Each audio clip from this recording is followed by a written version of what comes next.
Got our putting mirror here. We're going to do a little bit of short range practice. So starting out just by lining up our mirror. I would definitely try and do this at first, just from eyeing where you'd see it lining up. Then from there, just come in and just run a couple of putts. Don't even worry too much. Just check everything's kind of lined up. Is it going to actually make it to your hole? Once you're happy with that, just make sure you put your tees in so it doesn't get moved. Then from there, all we're going to do is, to start with, we're at about 3 feet, okay? So we're just going to be working on our eye position, our shoulders, making sure ball position's good, running through our setup and our fundamentals here, okay? Just trying to then have the feeling like everything's going to follow our little putting arc, just hitting 2 or 3 putts. Once you're happy that you've got everything in place, we're going to end up removing the mirror. So trying to always make sure that my eyes are in the same spot, trying to make sure shoulders are aligned, and then trying to have the feel that the putter will move. From there, once I'm happy with all of that, I'm going to remove the mirror. We're then going to run just into a 3, 5 and 7 foot drill. So we're just going to create a very, very basic ladder. So I'm going to take it 2 more grips and I'm going to place down a second tee, and then I'm going to place down a third tee at 7 feet. So now I've got my 3, 5 and 7. My aim here will be to kind of run through, and if you're doing this, I would definitely recommend doing your full routine. So still line up your ball if that is what you do. Do everything that you'd expect to do on the golf course. Same as what you would have noticed if you look at the video with our ghost holes, I'm still having a visual on where I want to see that ball enter. And then from there, running through, and I've got to hold 1 ball from each tee. Next one, I'll go back to my 5 feet. Same deal, always running through your routine.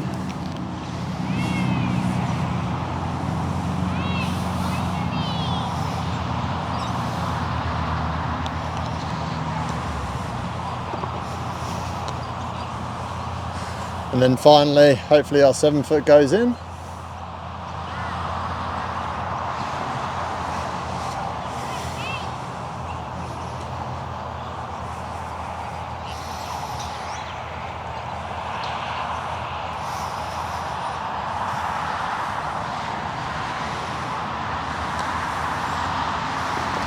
Now remember, this is a short range drill, so how do we make it harder?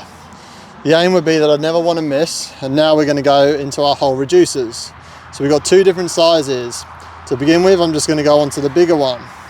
This is going to go on the top of the hole, and now it's reduced the size of my hole. Not only that, it's also given us our line so we can become more and more aware of where that ball is actually going to enter the hole. This putt breaks a little bit from right to left, so I'd expect it to enter somewhere between the R and the black line over here. If it's starting to then catch the edge here, it may go in, but I know that I'm maybe slightly under reading it, or maybe my speed isn't quite there. So again, now I'm going to repeat the same task. So I'd be going again from 3 feet. The task being that I've now got to get it in the smaller hole. So this is not only going to test my skill, but it's also going to narrow my focus a lot more.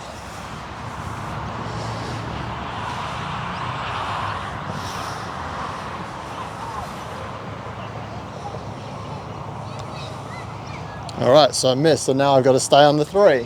When the hole's getting so much smaller, there is a much, much higher degree of difficulty.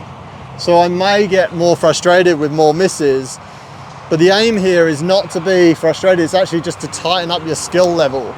So if I keep missing and I'm missing on the right edge, I've got to make smaller and smaller adjustments to make sure that I can get it into this smaller space here.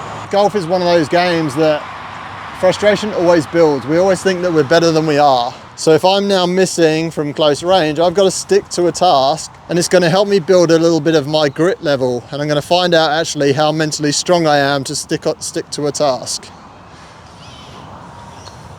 So not only do I then get more satisfaction and reward knowing that I now hold the putt from 3 feet, I can actually now also go, I mentally stayed in there. There's going to be moments on the golf course that is going to be vital for me.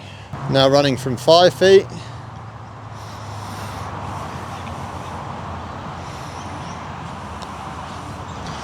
Missed.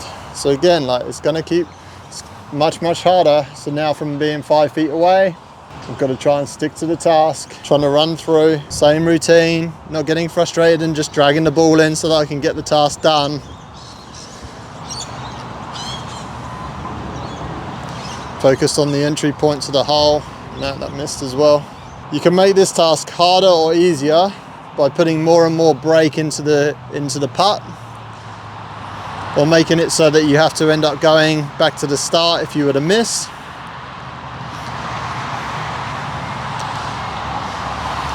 Oh, devastating. but from that, I'd have to keep going on tee number 5, the 5-foot tee. Then from there, I'd move back to my 7-foot. If I find that super easy, or I just want to try and make my focus get even tighter, I would then reduce to 3/4 of the hole, or 3/4 of an inch. So now I've got it much smaller. So now I've got just about enough room for my golf ball. Now I'm going to have to be really focused, really precise with my strike, with my speed. This would be one for me that if I'm practicing my 3-foot putts, this would be where I'd be staying for a lot longer. Based on the fact that I didn't hold a 5, I'm going to be here a while.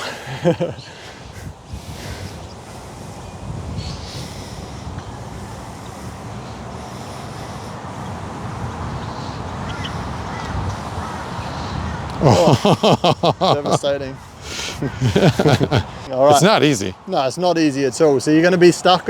You may find that you get stuck on that, but if you practice that for a few weeks, by the time you remove those holes, now the hole's going to look massive. It's going to look way easier. But it's also now going to help me go back into, when I'm lining up my ball, I can actually narrow my focus to be more specific about the entry point of the hole, because I'm now also used to seeing a much smaller area. So from there, now the hole looks much bigger. And for someone that definitely does get a little nervy on the old short ones, it definitely makes it feel a lot easier as soon as that hole gets that much bigger.